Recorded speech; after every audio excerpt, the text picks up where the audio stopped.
บอกว่าอากาศจะหนาวหรือร้อนเมนูนี้พวกเขาก็กินคือเก่าช่วงนี้อยู่สวรรณเขตอากาศร้อนแห้งทุกคนบ่ฮู้ว่าอยู่แข่งอื่นเป็นแนวใดมาต้อนรับเส้นทางไปร้านบุฟเฟ่กันดีกว่าสำหรับร้านบุฟเฟ่ร้านนี้ถ้าคนอยู่ในสวรรณเขตก็น่าจะบ่มีไผที่บ่ฮู้จักสำหรับพวกเขาเมื่อหาก็เคยได้มาครั้งแรกเด้อมื้อนี้เราก็มาตามความต้องการของหลานสาวทั้งสองพากันบอกว่าอยากกินอาหารทะเลว่าซานเซาเอ็มก็เลยพามาจัดเลยจ้าซึ่งร้านที่เราจะมานั่นก็เป็นร้านปีเตอร์บุฟเฟ่มื้อนี้จะมากัน4สาวทุกคนมากับสาวคุณและกับหลานสาวทั้งสองมี FC มาคอมเมนต์ว่าหลานสาวทั้งสองคนนี้เป็นลูกสาวเอ็มบ้าซานสำหรับมื้อนี้แม่ปิ้นกับพ่อแซมแม่นบ่ได้มานำเด้อมีแต่ปล่อยให้ลูกคน2คนมากับสาวเอ็มกับสาวคุณพอแต่เข้ามาฮอดทานแล้วก็มาเลือกอาหารทะเลทุกคนอาหารเพิ่นก็มีหลายอย่างหลายแนวมีเกือบครบทุกอย่างส่วนกุ้งมันหาไปเลือกแล้วเขาก็จะเอามาให้เพิ่นปิ้งให้ทุกคนเขาจะบ่ได้ปิ้งเองแล้วก็มาเกี่ยวน้ำจิ้มทุกคนแล้วก็มาขึ้นโต๊ะเลยจ้าสองสาวเพิ่นก็แยกแล้วทุกคนผู้นี้หลานผู้นี้หลานผู้นี้ว่าจังซั่นใดมื้อที่เฮามานั่นก็อากาศร้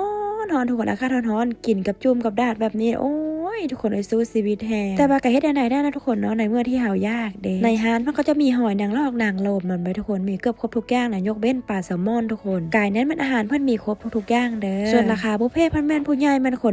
169,000 กีบสำหรับเด็กน้อยอายุ6 ปีขึ้นไปแม่นคน